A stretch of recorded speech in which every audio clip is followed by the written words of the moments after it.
সাহাবায়ে কেরামরা জিজ্ঞাসা করলেন, ইয়া রাসূলুল্লাহ, এই বৃক্ষটার শাখা পোশাকা, এই বৃক্ষটার আয়তন কত?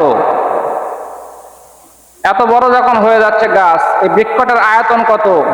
নবীজি বললেন যে আয়তন কত এটা তো আর আমি বলতে পারবো না, তবে একটা ধারণা দেই। ধারণা হলো, মক্কার একটা প্রশিক্ষণপ্রাপ্ত যুবক, একজন প্রশিক্ষণপ্রাপ্ত লোক মোটরসাইকেল চালালে আর একজন কাঁচা লোক মোটরসাইকেল চালালে দুজনের মধ্যে পার্থক্য আছে না? কাঁচা লোক যদি মোটরসাইকেল ধরে, ও কি করবে? দেওয়ালের মধ্যে নিয়ে মেরে দেবে, হাতের মধ্যে নিয়ে গিয়ে ফেলে দেবে। আর প্রশিক্ষণপ্রাপ্ত লোকের স্পিড একটা অন্যরকম।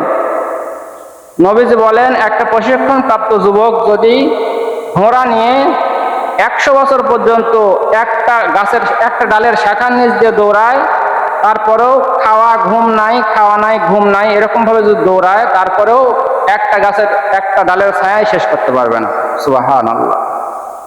কি পরিমাণ তাহলে বড় গাছ, আর এর শাখা পোশাক কেমন? তাহলে একটা শাখায় যদি এমন হয়, তাহলে এর শাখা পোশাকা কতটি?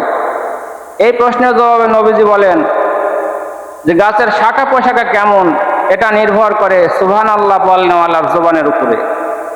সবার সুবহানাল্লাহ ওজন কি একরকম? সব মানুষের সুবহানাল্লাহর ওজন কি একরকম? একটা গরু কিনতে গেলে 1 লাখ টাকা লাগে, একটা ছাগলের দাম 5,000 টাকা। আর এমনও কিছু মানুষ আছে যাদেরকে 1,000 টাকা দিলেই তারা একটা মিথ্যা সাক্ষী দিয়ে দেয়। জবানের দাম আছে। মুখ দিয়ে একটা এমন কথা বলে ফেলে, বেদামি একটা কথা বলে ফেলে, মানে গরু ছাগলের চাইতে ওর দাম কম, সে এটা বুঝা দিল।